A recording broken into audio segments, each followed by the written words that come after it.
अति अपार जे शरत भर जो निपसे तू कराय, चढ़ी पिपली कऊ परम लगू बिन श्रम पार ही जाय। जो अत्यंत बड़ी श्रेष्ठ नदियां हैं, यदि राजा उन पर पुल बंधा देता है तो अत्यंत छोटी चींटियों भी उन पर चढ़कर बिना ही परिश्रम के पार चली जाती है। इसी प्रकार मुनियों के वर्णन के सहारे मैं श्री रामचरित्र का वर्णन सहज ही कर सकूंगा।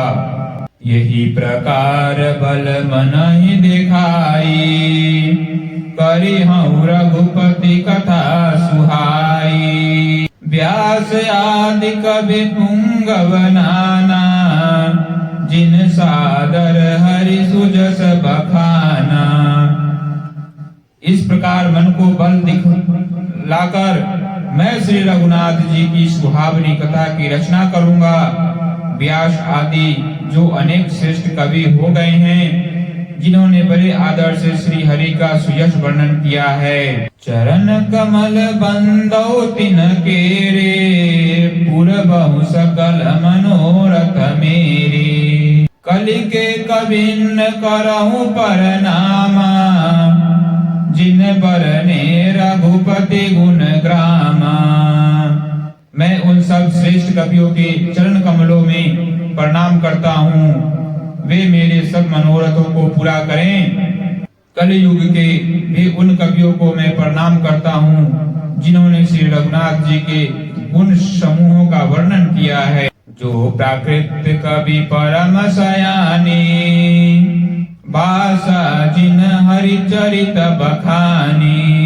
भय जे अहि जे हो यही आगे, प्रणबहु सब कपट सब त्यागे। जो बड़े बूढ़े बुद्धिमान प्राकृत कवि हैं, जिन्होंने भाषा में हरि चरित्रों का वर्णन किया है। जो ऐसे कवि पहले हो चुके हैं, जो इस समय वर्तमान और जो आगे होंगे, उन सबको मैं सारा कपट त्याग कर प्रणाम करता हूँ। ओहु प्रसन्न देहु वरदानु, साधु समाज बनी किसन मानु। जो प्रबंध बूद नहीं आदरही, सो श्रम बादि बाल कवि करही।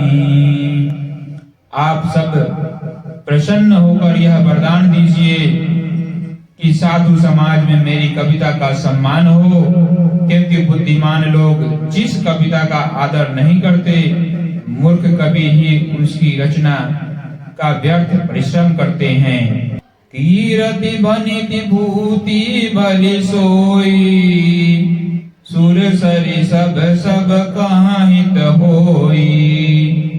राम सुकीरति बनिति बदेसा, असमंजस अस मोहि अंदेशा।